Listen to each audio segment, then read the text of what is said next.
With the launch of the Switch 2 coming soon, now is the perfect time to start preparing. It's the same way new parents paint nurseries and build cribs for their babies, but this is more serious. This is the Switch 2 we're talking about. So today I'm going to be giving you a list of things you need to do now before the Switch 2 releases. I'll be telling you ways to potentially save a ton of money and make it easier to plan for this brand new system as it enters your life. First off, if you currently have a Nintendo Switch, you need to decide whether you're going to keep it or if you're going to get rid of it. We already know that the Switch 2 will be backwards compatible with Switch 1 games, so most likely there won't be any reason to keep it unless you're a Nintendo Labo fiend, a collector, or a content creator such as myself, and you need to keep this kind of stuff. But it's safe to say that most people who want to upgrade from the Switch 1 won't need to keep it after they get the new console. So here's the plan. You gotta sell it, but you have to be smart about it. Don't just walk into a GameStop and let them give you $6 and a kiss on the forehead. They give you just as much money for trade-ins as you spent on gas getting there. You want to sell it on a platform where you can make the most money possible. This means somewhere like Facebook Marketplace, where you can get way more money than what GameStop would offer. Just make sure you're careful when you sell, and if you're too young, let your parents or guardians handle it. Now, GameStop isn't always a bad deal. There have been plenty of times when GameStop has offered really great trade-in deals,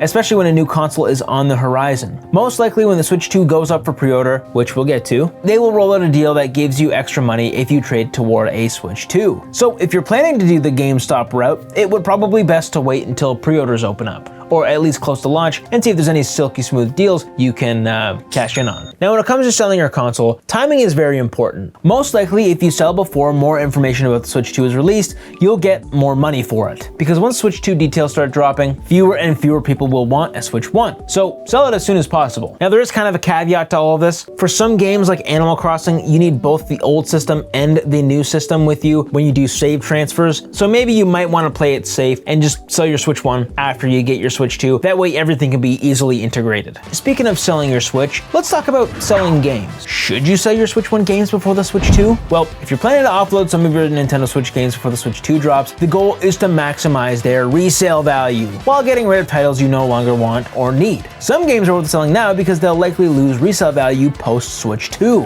while others might become collector's items and are better off staying on your shelf. So you must now identify games that hold high resale value. Certain Nintendo Switch games are highly sought after due to their rarity or exclusivity, making them ideal candidates for selling sooner rather than later if you don't plan to replay them. Let's look at the first-party Nintendo games. These are games we all love but might be on borrowed time once the Switch 2 rolls out. The Legend of Zelda Breath of the Wild is still a masterpiece, but with the release of Tears of the Kingdom and rumors swirling about potential Switch 2 enhancements, it's safe to say its resale value could take a hit soon. Same goes for games like Mario Odyssey and just those older first half of Switch games. You know what I'm talking about. Right now, these games go for around $25 to $30 used, and if you've already played them and don't really care to go back, that's money just sitting there. Once again, I'm a collector, that's why I have them. Now, there's also the fact that if you sell your games now, you might actually be able to sell them for more later, if an enhanced version comes out. Hear me out. This is Horizon Zero Dawn. Originally, it was a full-priced AAA game, but over time, its value dropped substantially. You could find it for $5 to $10 physically, both used and new. If you sold it back then, you'd only get a couple bucks. But then PlayStation went and remastered it for PS5 with new graphics and a bunch of extra content. And because of that remaster, Sony increased the price of the game on the PlayStation Store. And since people who own the PS4 version only had to pay an extra $10 for the PS5 upgrade, the physical copy's value also went up. Not as much as when it first launched, but still a tad. That being said, a similar thing can happen if Nintendo does paid upgrades for Switch 2 enhancements. They could charge us $10 for an upgrade, maybe playing Breath of the Wild at 60 frames per second, and if they do that and there's no copies on the shelves, people would probably pay more. But what about third-party games? Sometimes these third-party games like Skyrim and Doom sell for pennies on the eShop, but physically they tend to hold their value because of a limited print cycle. That means over time, they could actually go up in value if we're talking physical. Honestly, whether you sell your games or keep them is completely up to you. Some of you might not even have a choice because, well, you're digital gamers. And that's when I say, take the L. At the end of the day, if you're done with your game and you never want to play it again, sell it. Who cares? Once again, unless you're a collector or a silly guy like me. The chance of older first-party games going up in value is slim, unless Nintendo drops a remaster with a little $5 upgrade or something. Let's be real, even then I can still imagine Nintendo selling them for full price for the foreseeable future. And of course, if you're a collector like me and enjoy looking like a loser with no life,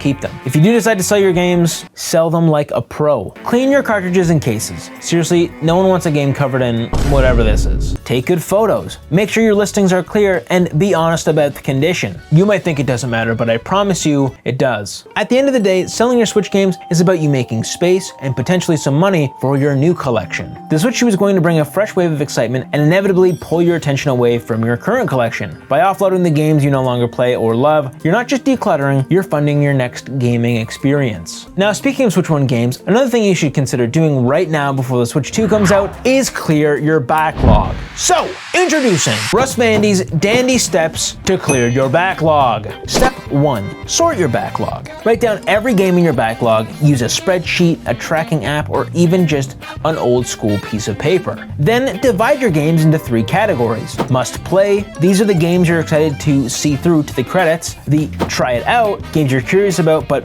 unsure if they'll click. And skip. Be brutally honest, if you don't feel like playing a game, it's probably time you let it go. Clear it off your list and move on guilt-free. This simple act of sorting is liberating. You'll feel more in control and less overwhelmed by that massive pile of unfinished games. Remember, you don't need to 100% every single game. And if you've played a game for a little bit and you're unsure about it, just move on. Literally, if you don't want to play a game, who is making you? Our next step is to be flexible. Not every game needs to be a marathon. Some feel complete after a few hours, while others demand a deeper commitment. Give yourself permission to stop playing once you've had your fill. Even if you haven't technically finished it, if you're satisfied, that's good enough. Next step, avoid burnout. Mix short games with longer ones, and don't chain together titles in the same genre, unless you want. But playing 3 RPGs back to back that are like 60 hours long each would make me seriously question what I'm doing with my life. So you might be asking, why is this important to do right now? This is crucial before the Switch 2 gets released because, let's be honest, the second that shiny new console drops,